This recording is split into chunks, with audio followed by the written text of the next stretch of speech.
2024년 1월 28일 주일 예배를 하나님께 드리겠습니다. 함께 기도하시겠습니다.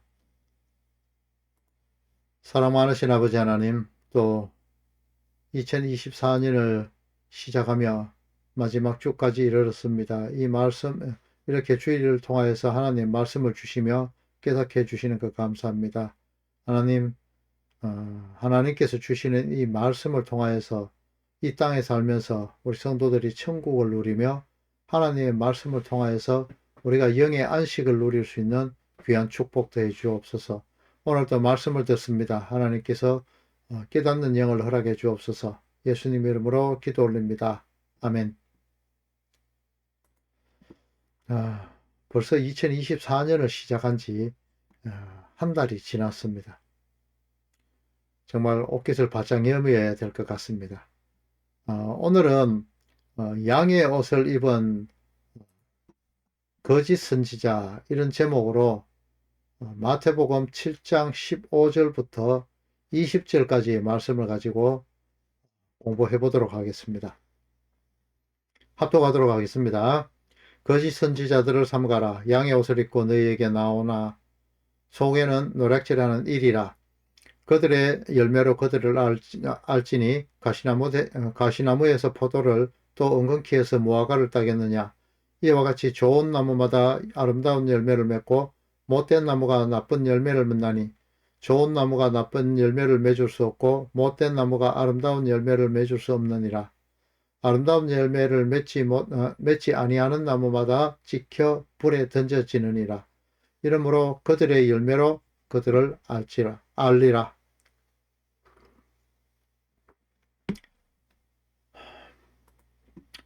아멘. 지난주에는 율법과 선지자의 강령이 이웃을 사랑하라는 것과 이러한 행위들을 통해서 하나님은 하나님을 사랑하는 것으로 간주해 주시는 그 여겨주심의 은혜에 대해서 공부해 보았습니다. 인간의 눈에는 보이지도 않고 전혀 감이 잡히지 않는 하나님을 사랑한다는 것, 그것은 불가능하기 때문이다, 이 말입니다.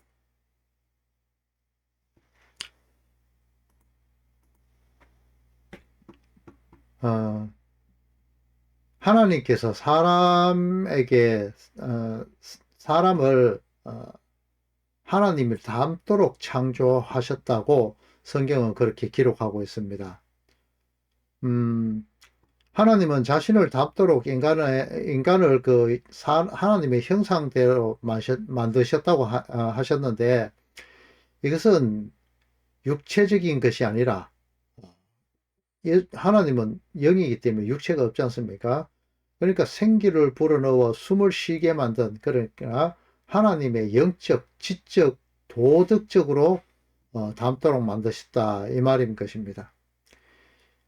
인간은 이렇게 비물질적인 존재이신 하나님의 형상이므로 인간이 다스려야 할 그 물질계의 형상을 만들어서 그것을 숭배하는 것을 하나님이 엄격하게 금지하신 것입니다.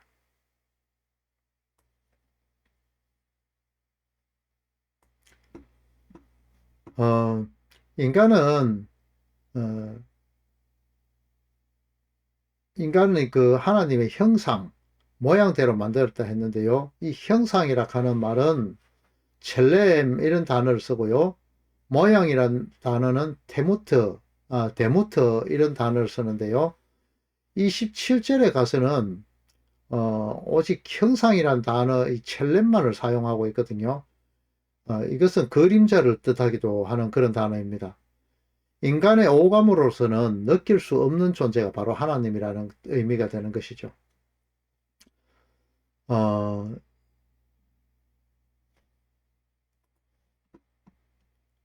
하나님은 내 이웃을 사랑하라, 이런 말씀을 하셨습니다. 바로 이것이 하나님이 인간의 오감으로 느낄 수 없기 때문에, 너희들은 전혀 알 수 없기 때문에, 영적인 하나님을 사랑할 수 없는 존재이기 때문에 너희들은 이웃을 사랑해라, 이것으로 하나님 사랑으로 여겨주시겠다. 이런 말인 겁니다. 하나님은 자신의 형상을 닮은 사람을 창조하시고 하나님께서 창조하신 모든 것을 다스리도록 명령하십니다.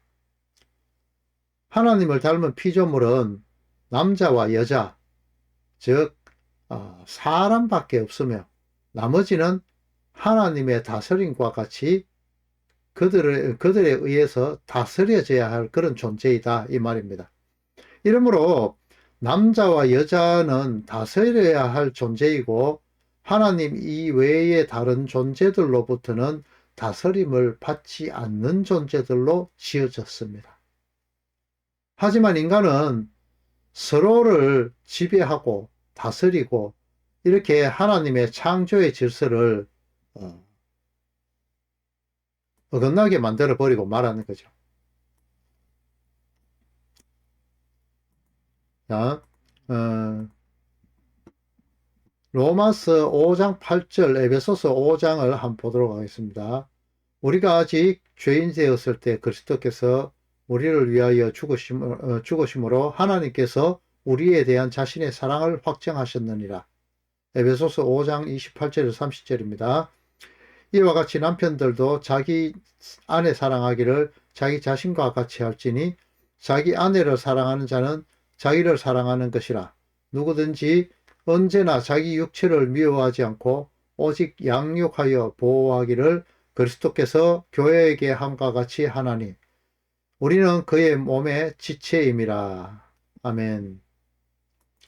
이렇게 창조의 질서를 어지럽히고 이웃 사랑이 아닌 이웃 지배를 꿈꾸는 땅의 왕노릇, 하나님의 그 대척점에서는 사탄의 지배를 받게 되는 그 자리로부터 끌어내시기 위하여 하나님이신 그분이 그리스도로 메시아로 이 땅에 오셔서 자신을 그 속죄의 양으로 하나님께 드리시면서 중보자 변호자의 자리에 앉히시고 하나님의 그 사랑을 통한 이웃을 사랑하도록 돌이키도록 회개하도록 하시는 겁니다. 눈에 보이지 않는 하나님을 사랑하지 못하므로 눈에 보이는 하나님으로 예수님이 그리스도가 되어서 이 땅에 성육신 하였지만 이미 이웃 다스림의 그 달콤함에 젖어 타락한 인생들은 그분을 죽음으로 던져 넣었습니다. 그렇게 사람은 하나님을 절대 사랑할 수 없음을 한번 다시 보여주시는 것입니다. 하지만 이제 부활하셔서 그리스도가 되신 예수님이 자신의 육신, 즉 율법이 되셔서 죽으심으로 율법의 멍에를 끊으시고 그 친구를 위하여 목숨을 버리는 가장 큰 사랑, 이웃을 사랑하는 그 사랑을 행하시고 그것을 교회에게 흘려주셔서 그 교회들로 이웃 사랑하는 자들로 여겨주심을 받게 하셨습니다. 그것이 바로 신랑이 교회를 사랑하는 모습으로 기록되기도 했던 것입니다. 보혜사의 그 역할로 하나님께서 중보하시면서까지 말입니다. 누가복음 13장 6절부터 9절까지 보도록 하겠습니다. 이에 비유로 말씀하시되 한 사람이 포도원에 무화과나무를 심은 것이 있더니 와서 그 열매를 구하였으나 얻지 못한지라. 포도원지기에게 이르되 내가 3년을 와서 이 무화과나무에서 열매를 구하되 얻지 못하니 찍어버리리라. 어찌 땅만 버리게 하겠느냐. 대답하여 이르시되 주인이여 금년에도 그대로 두소서. 내가 두릅하고 거름을 주리니 이후에 만일 열매가 열리면 좋거니와 그렇지 않으면 찍어버리소서 하였다 하시니라. 아멘. 포도원 주인이 그 무화과나무와 같이 그렇게 이웃 사랑의 열매를 맺지 못한 나무를 찍어버리라고 하였지만 포도원지기로 표현된 예수님은 하나님께 이것을 유예해달라고 이렇게 변호를 하시거든요. 율법과 선지자의 강령인 하나님 사랑, 이웃 사랑, 거기에까지 반드시 이루시고야 마시겠다, 이렇게 하시는 것입니다. 이렇게 만들어 가시는 방법이 성경에 기록되어 있거든요. 보도록 하겠습니다. 이사야서 63장 3절입니다. 만민 가운데 나와 함께 한 자가 없어 내가 홀로 포도즙 틀을 밟았는데 내가 노함으로 말미암아 무리를 밟았고 분함으로 말미암아 짓밟았으므로 그들의 선열이 내 옷에 튀어 내 의복을 다 더럽혔음이니. 자, 이 선열이 띈 부분이 어떻게 나타나는가? 계시록 13장에서 15절 보겠습니다.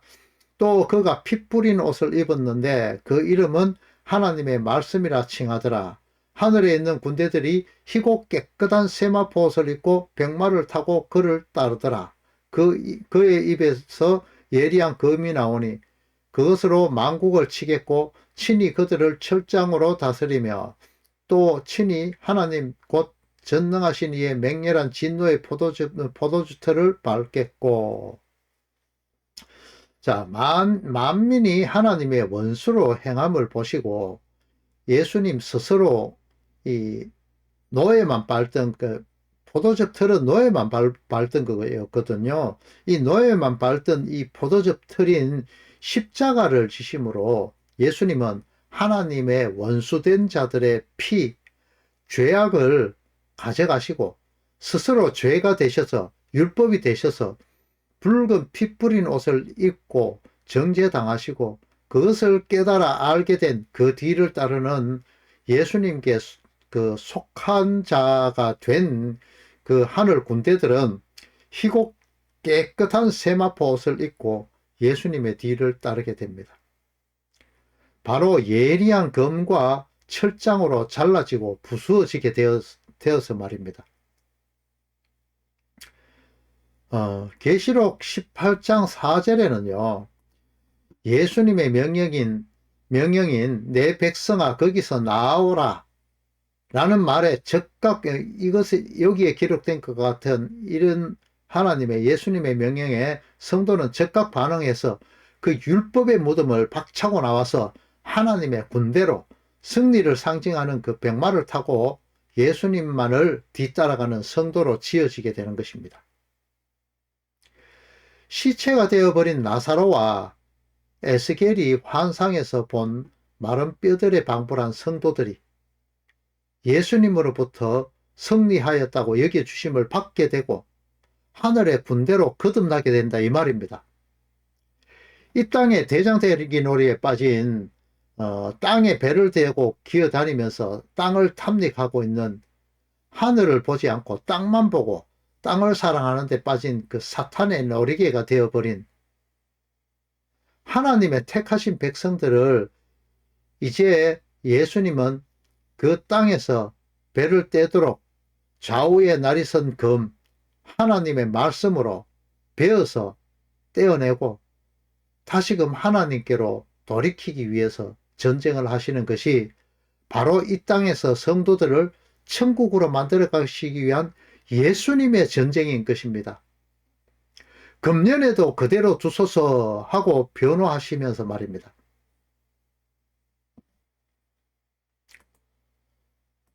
이들은 태초 이전부터 작정된 자들입니다. 이러한 예수님의 전쟁에 칼을 들고 맞서는 자들이 있습니다. 그들은 바로 땅에 배를 대고 다니면서 뱀같이 마귀의 놀이개가 되어서 삼킬 자를 찾고 있는 거짓 선지자들입니다. 이들을 노락질하는 자라고 말합니다. 노락질하다라는 단어는 헬라어로 하르팍스라고 하는데요.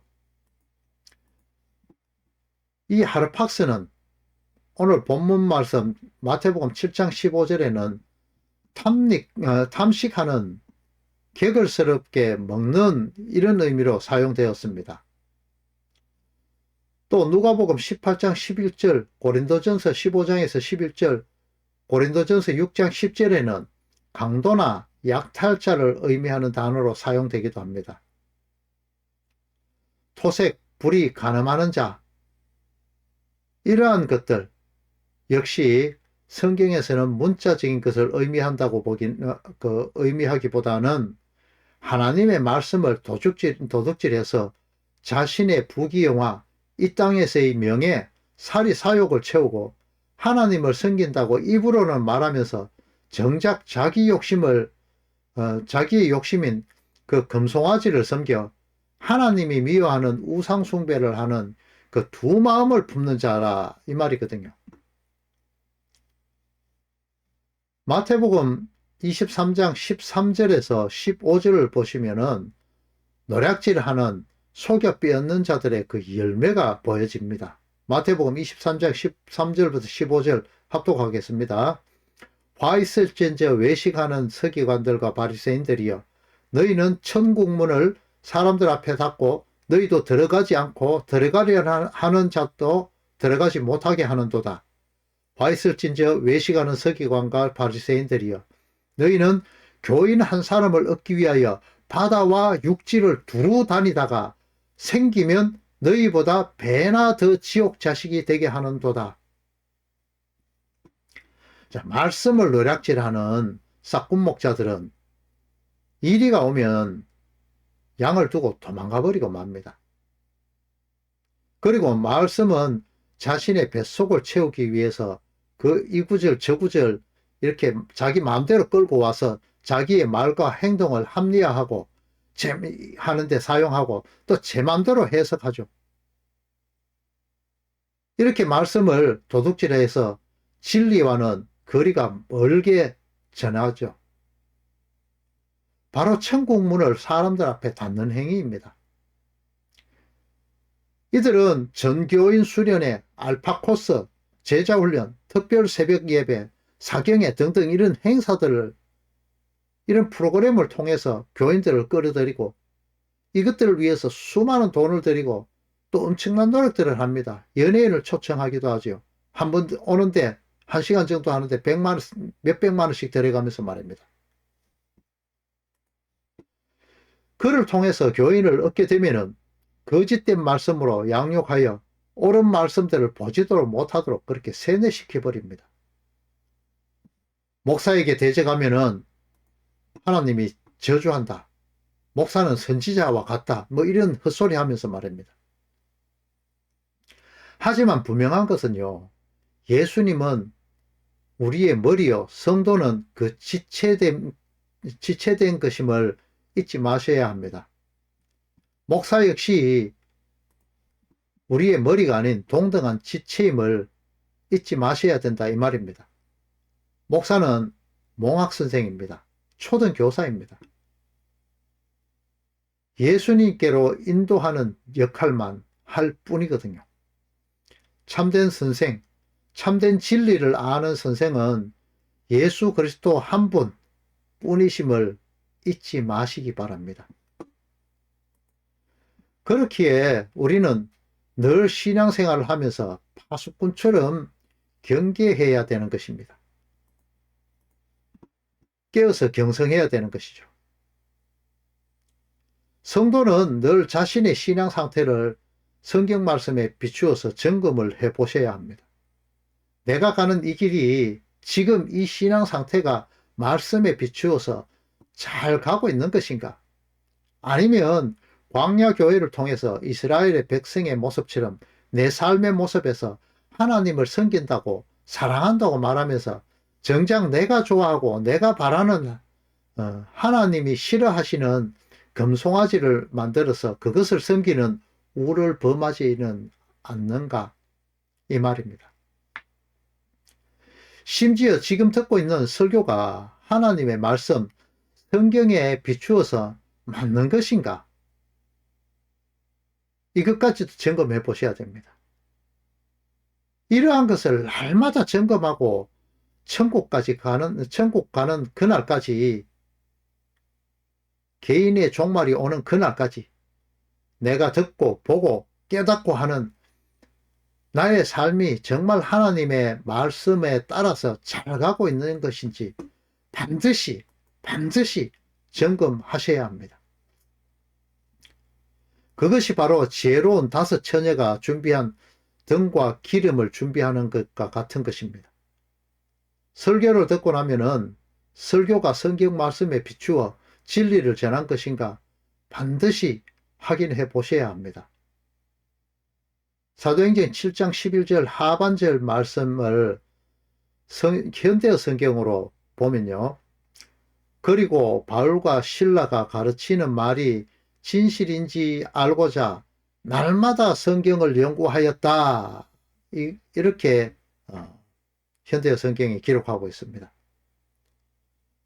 성도라고 평일에는 나만을 위해서 살고 일주일을 그렇게 보내고 주일날에는 혹시 하나님이 예배에 참석하지 않으면 저주하실까?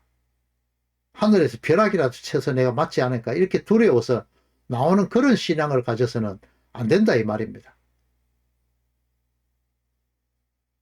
그러한 의식들은 파도를 보고 두려워 갈릴리 바다에 빠져가는 베드로의 모습과 같은 그런 모습입니다.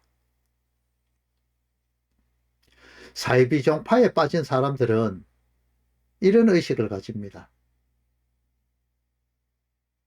자신의 것들이 틀린 것을 알면서도 그들의 말만 듣고 혹시 여기가 맞으면 어떻게 하지? 이런 어리석은 의심을 하고는 거기에 매여서 빠져나오지 못합니다. 기성교회 역시 이런 우를 범하는 사이비종파들과 마찬가지들이 많이 있죠. 신앙생활이라고 하면서 교회에서 자신의 자랑거리가 되게 하려고 내용은 전혀 알 생각도 하지 않고 성경 백독, 성경 점검 필사를 뭐 10건 했다, 20건 했다, 뭐 이런 거 하죠. 그러면서도 성경은 목사나 연구하는 것이 나는 몰라도 돼. 뭐 이렇게 생각하죠. 목사는 내가 헌금해서 월급 주니까 내게 가르쳐야 될 의무가 있다고 생각하는 그런 분은 안 계신가요? 그러면서 자신은 목사가 입에 떠넣어주는 그 성경만을 알게 되는 것이죠. 그렇게 되면은 그 목사가 잘못 가르치는지 제대로 가르치는지 알지를 못하잖아요. 그것을 확인하시란 말입니다. 그런데요, 이러한 결과들은 영지옥과 영생으로 갈라지게 됩니다. 영지옥으로 가는 것을 영생이라고 이야기하지는 않죠. 자, 여러분 자신의 구원은 오로지 자기 자신의 몫일 뿐입니다.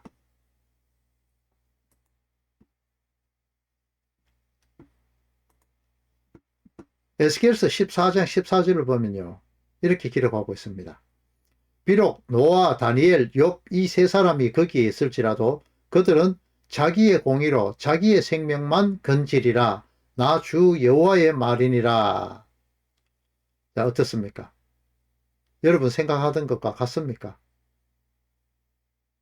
자신의 그 열심이 가족을 구원한다. 이거는 성경적이지 않은 말인 것이죠. 이 말씀에 비추어 봐서. 이 사이비 종파들에서 이런 말들을 참 많이 합니다. 내가 열심히 해서 내 가족 구원하려고 그렇게 간다. 뭐 이렇게 자기 행동을 합리화하죠.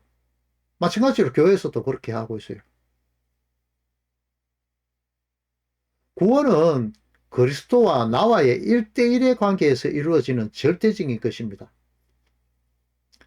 베레아 사람들처럼 하나님을 향한 간절한 마음으로 개인적으로 날마다 성경을 연구해야 합니다. 성경 안에 감추어 두신 하나님의 그 비밀, 미스테리한 예수님의 그 구원의 그 길이 어떤 것인지에 대해서 날마다 연구해야 된다 이 말입니다. 돈 벌고 이 세상을 살아가는 것, 부귀, 영화, 명예 이런 것에만 매이지 마시라 이 말입니다. 이 사입이라는 것이요, 여러분이 생각하고 있는 그런 잘 알려진 하나님의 교회라든지 여호와의 증인이라든지 신천지라든지 뭐 요즘 많이 회자되고 있는 그 뭡니까 JMS 이런 것에 국한되는 것은 아닙니다. 오늘날 교회들 역시 이 사이비 못지않게 하나님의 말씀을 도둑질하고 있습니다. 버젓이 대한예수교 장로회, 대한기독교 장로회, 기독교 감리회 뭐 이런 간판들을 걸어놓고 예배당을 장사의 소굴로 만들고 있는 양복 입은 그 무당들이 비일비재합니다. 열왕기상 18장 21절에서 21절, 26절, 28절 이것을 한번 보도록 하겠습니다. 엘리야가 모든 백성에게 가까이 나아가 이르되 너희가 어느 때까지 둘 사이에 머뭇머뭇 하려느냐. 여호와가 만일 하나님이면 그를 따르고 바알이 만일 하나님이면 그를 따를지니라 하니 백성이 한마디도 대답하지 아니한지라. 그들이 받은 송아지를 가져다가 잡고 아침부터 낮까지 바알의 이름을 불러 이르되 바알이여 우리에게 응답하소서 하나 아무 소리도 없고 아무 응답하는 자도 없으므로 그들이 그 쌓은 제단 주위에서 뛰어놀더라. 이에 그들이 큰 소리로 부르고 그들의 규례를 따라 피가 흐르기까지 칼과 창으로 그들의 몸을 상하게 하더라. 여러분, 이 구절을 들고 어떤 것을 한번 볼 수 있습니까? 한번 잘 보시기 바랍니다. 이 구절에서 제단 주위를 뛰어노는 자들, 그러니까 다산의 신, 자신의 부여를 갈망하는 자들은 칼과 창으로 자해를 시도하면서까지 신을 겁박하기에 이르릅니다. 교회에서 하나님께 기도하면서도 이런 모습들을 보이지요. 야, 들어줄 때까지 기도해갖고 끈질기게 기도해야지. 이 강청하는 기도를 주장하는 이것들. 그리고 또 그렇게 실행을 합니다. 어리석게도요. 들어줄 때까지 일주일 금식 기도, 뭐 100일 불공 드리는 그거 본받았는지 모르겠지만 100일 새벽 기도, 또 어떤 때는 이런 것도 하죠. 일천번제, 어디서 나오는가 모르겠습니다. 이 다윗의 일천번제는 그런 내용이 아니거든요. 그런데 일천번제라 해서 헌금봉투에 매일 새벽 예배마다 주일마다 수요마다 그 헌금봉투 내밀고, 근데요 거기에 내가 소원하는 것은 내가 하나님께 매이게 되는 것을 기도하는 것이 아니라 내가 이 땅에 살면서 내가 얻고자 하는 그것을 얻기 위해서 그렇게 헌금하는 거 아닙니까? 그것이 바로 인간의 다산의 신인, 부귀와 영화를 갈구하는 행위인 띠놀드라에 해당하는 것입니다.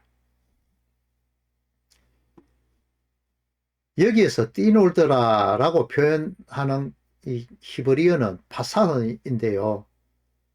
정한 마음이 아닌 하나님과 바알 사이, 하나님과 내 욕심 사이를 오가면서 절뚝거리는 모습, 이것을 의미하는 그런 표현입니다. 교회에서 이런 것 하죠. 주여 삼창하면서요, 목 놓아 하고, 또 큰 소리로 통성기도 하고, 방한 기도를 크게 하면서 남 기도 방해하는 사람도 있죠. 하지만 이런 사람들 교회 밖에, 문 밖에만 나가면 내가 은혜 받았다고 나와놓고는 내가 뭘 구했는지, 어떤 기도를 했는지 금방 잊어버리죠. 심지어 방언 기도한 사람들은 내가 뭔 기도했는지 한 개도 모르죠. 자, 여러분이 뭐 한 번도 아닌 분도 있을 수 있지만 로또를 사는 분들 있죠. 그 로또를 사놓고 야, 이거 일주일 동안 이거 사놓고 그 못해, 기다리죠, 이렇게 이야기하죠. 그렇게 하면서 로또 당첨되는 것은 그렇게 기다리면서 하나님께 기도한 것을, 그 기도한 것 이루어지리라고 기대하시는 분 과연 몇 명 있습니까? 뭐 어차피 욕심을 위한 기도라서 이루어지지도 않을 그런 내용이지만 말입니다. 이것이 바로 저의 눈에는 제단 주의를 띠노는 그 모습, 바알 선지자와 같은 모습, 그렇게밖에 안 보여집니다. 내 안에 예수님이 계신다고 하시지 않습니까, 여러분들? 왜 그 예수님이 내 안에 있는데도 그 예수님을 찾기 위해서 주의 삼창을 큰 소리로 하고 크게 통성기도를 해야 되죠. 또 성령이여 오소서 이러면서 뭐 초원이라 그러죠. 무당이 귀신을 부르는다. 그런 행위요. 그렇게 몸을 메고 또 뭐 흔들어대는 사람 있지요. 그러면서 기도하지는 않습니까? 덜덜덜덜 떨어가면서. 꼭 그렇게 해야 내 속이 시원하고 그렇게 해야 하나님께서 들으시라고 그렇게 생각하시나요? 잠잠히 묵상해도요. 주님은 들으십니다. 응답해 주십니다. 나의 영혼아 잠잠히 하나님만 바라라. 무릇 나의 소망이 그로부터 나오는도다. 잠잠히 내 안에 계신 멀리 계시는 분이 아닌 그분에게 기도해야 됩니다. 천국은 너희 마음 속에 있다.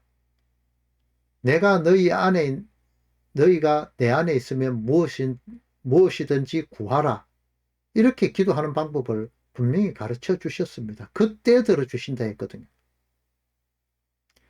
태초 이전부터 약속이신 예수님의 그리스도 되심으로 하나님과 세상 사이에 뛰놀던 그 두 마음이든 죄악된 마음에서 구원하심을 하나님의 계획하심을 깨닫게 하시는 그분, 바로 성령 하나님을 구하라, 아이테오 해라, 내 것인 양 당당하게 뻔뻔스럽게 구해라. 그 기도, 내가 너희 안에 너희가 내 안에 거하면 그 기도는 반드시 이루어 주신다고 하나님이 약속하셨거든요. 성령 하나님은 무슨 능력 있는 뛰어난 능력이라든가 요령처럼 들락날락하는 그런 존재가 아닙니다. 또 뭐 기도원에 가면 그런 기도하죠. 불처럼 인간의 몸에 그 병을 치료하기 위해서 태우는 광선 뭐 이런 존재 아닙니다. 우리 속에 들어갔다 나갔다 하면서 우리 소원대로 암덩이를 불러 태우는 램프 요정 지니와 같은 그런 존재가 아니다 이 말입니다. 성령 하나님은 죄에 대해서 의에 대해서 심판에 대하여 두 마음을 품고 하나님과 대적하는 삶을 사는 성도들을 회개토록 하시고 심판의 보좌에서 심판하실 그분, 예수님이 메시아 되심을, 그리스도 되심을 깨닫게 하시는, 알게 하시는, 또 예수님의 그 최후의 심판을 통해서 성도들을 천국으로 인도하실 것에 대해서 알게 하시는, 깨닫게 하시는, 그렇게 말씀하시는 그분이 바로 성령 하나님입니다. 싹군 목자들은요, 성도를 미혹하여 진리로 눈을 돌리지 못하게 하고 하나님이 내 아버지라고 부르고 그렇게 부르고 믿으면 자신들이 필요한 것을 다 구하면 다 받는다. 이렇게 말하죠. 그리고 못 받는 것은 당신들의 욕심, 정욕대로 잘못 구하기 때문이라고 또 이렇게 성경 말씀을 도둑질하죠. 성경은요, 주여 주여 하는 자마다 다 천국에 들어갈 것이 아니다라고 말씀하시죠. 지난번에 배운 미련한 5 처녀들처럼 주여 주여 우리에게 열어주소서 이렇게 이야기하죠. 그렇지만 문은 열리지 않았잖아요. 오직 하나님의 뜻, 성령 하나님의 깨닫도록 하시는 성경 말씀을 통하여 성도들에게 말씀하시는 그 하나님의 뜻대로 행하는 자라야만 천국에 들어간다고 마태복음 7장 21절을 통해서 기록하고 있습니다. 여러분, 목사들이 나한테 성경을 그렇게 가르쳐줘서 그렇게 믿었다고 변명을 하게 되면은 천국 문 앞에 이르러서 하나님 앞에서 그 말이 통할까요? 참된 진리의 말씀, 그 말씀을 알고 그 말씀을 듣고 하나님을 향한 하나님에 대한 그 깨닫게 되는 눈이 열려지셔야만 됩니다. 아모스 5장 11절에는 이렇게 기록하고 있습니다. 주 하나님의 말씀이라 보라 날이 이를지라 내가 기근을 땅에 보내리니 양식이 없어 주림이 아니며 물이 없어 가람이 아니요 여호와의 말씀을 듣지 못한 기갈이라 이렇게 말씀하십니다. 하나님의 진리의 말씀은 온데간데 없고 온갖 비진리의 그 말씀만 가득한 날이 이른다고 합니다. 이 우리가 먹어야 할 진리의 말씀을 먹고 씹어야 할 이 입안에 이 진리의 말씀이 없으니까 씹히는 게 뭡니까? 이빨끼리 부딪히게 되죠. 그래서 이를 갈게 됩니다. 이것은 진리의 말씀, 하나님의 참된 말씀을 듣지 못한 기갈의 때가 이른다고 이미 아모스 선지자를 통해서 말씀하시고 기록하고 있습니다. 예수님은요, 이런 비진리를 전하는 자들의 행태를 본받지 말라고 마태복음 23장을 통해서 말씀하시고 있죠. 이들은 교회에서 전도하라고 시켜놓고 자신들은 스스로 아무것도 하지 않습니다. 목양실이라는 것 만들어 놓고 그곳에는 성도들의 헌금으로 파지 주어서 100원 20원 모아서 100원 200원 모아서 헌금하는 그 헌금으로 평생 보지도 않는 남에게 자랑하기 위해서 진열해 놓은 그 서책들, 그것을 사죠. 또 고급 외제차를 타고 다니면서 하나님의 말씀은 제쳐두고 그것을 이용해서 사회적인 지위를 만들어가죠. 이것이 바로 경문띠를 넓게 하고 옷수를 길게 하는 그 모습입니다. 주일날 점심시간에는 식탁에만 가만히 앉아서 집사님, 권사님들이 가져다 주는 그 점심만을 기다리죠. 절대 줄을 서서 기다리지 않는 그런 사람들 말입니다. 예수님은 천국의 원리를 다스리는 자는 섬기는 자가 되어야 한다, 이렇게 말씀합니다. 일반 우리 세상에서는요, 이 다스리는 자가 법과 모든 것을 통해서 억누르고 그렇게 다스리죠. 하지만 하나님 나라는요, 오히려 섬기는 자가 크다, 이렇게 말하죠. 섬기는 자로 예수님이 오셨잖아요. 온 우주를 막론하고 예수님보다 큰 자가 있습니까? 이렇게 그 다스리는 자로 다스릴 수 있는 자지만 이 다스림의 방법으로 섬기는, 이것이 바로 천국의 원리입니다. 사탄 마귀는요, 정확하게 이러한 질서들을 반대로 흐르게 만듭니다. 창세기에서 하나님의 그 창조하신 순서인 아담, 하와, 짐승, 이것을 거꾸로 파괴해 나가죠. 짐승에게 접근하고 하와에게 접근하고 마지막 아담을 무너뜨리는 그런 방법이요. 이 사탄의 원리를 따르는 자들은 하나님의 창조 원리, 천국의 원리에 맞서서 정확히 반대로 파괴해 나갑니다. 섬기지 않고 군림합니다. 겸손하지 않고 목을 뻣뻣하게 합니다. 이것이 그들의 열매이고 그들은 결국 찍혀서 불에 던져지게 된다, 이렇게 성경이 기록하고 있습니다. 여러분, 우리네 조상들도 이런 말들을 하죠. 아침에 서리가 내리면 그날은 따뜻하다, 뭐 이렇게 여러 가지 천기를 보는 법들을 알고 있었죠. 이것들이 성경으로부터 왔습니다. 마태복음 16장 1절부터 12절을 보면요, 예수님은 바리새인과 사두개인들의 질문에 답하시면서 징조를 통해서 시대의 표적을 분별하지 못함을 책망하십니다. 이것과 마찬가지로 말세를 사는 성도들은 자연에 나타나는 징조를 볼 줄도 알아야 됩니다. 바다를 정해서 그 경계를 넘지 못하도록 해놓으셨지만은 이제 순간순간적으로 그 쓰나미가 몰려와서 완전히 엉망을 만들어 버리죠. 북극의 빙하가 녹아지면서 자연 질서를 파괴하는 것, 이런 것들을 통해서도요, 하나님의 그 약속하심이 이루어짐을 바라볼 줄 알아야 됩니다. 마지막 시대에 바리새인과 사두개인 이들은 계시록에서 사탄의 회당이다 이렇게 기록하고 있습니다. 이들이 던지는 땅에 속한 비진리의 말씀인 누룩, 교훈 이런 것들을 주의하라, 삼가라 이렇게 말씀하시죠. 이런 것은 교회 밖의 내용이 아니고 교회 안에 있다는 것은 제가 수차례 강조해 왔습니다.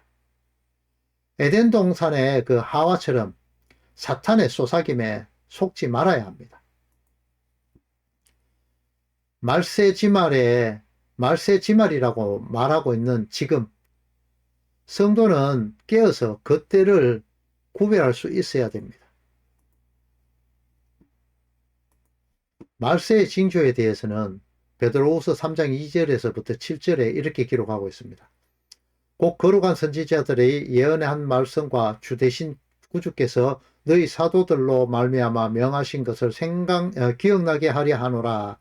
먼저 이것을 알지니 말세에 조롱하는 자들이 와서 자기의 정욕을 따라 행하며 조롱하여 이르되 주께서 강림하신다는 약속이 어디에 있느냐. 조상들이 잔후로부터 만물이 처음 창조될 때와 같이 그냥 있다 하니 이는 하늘이 옛적부터 있는 것과 땅이 물에서 나와 물로 성립된 것도 하나님의 말씀으로 된 것을 그들이 일부러 잊으라 함이로다.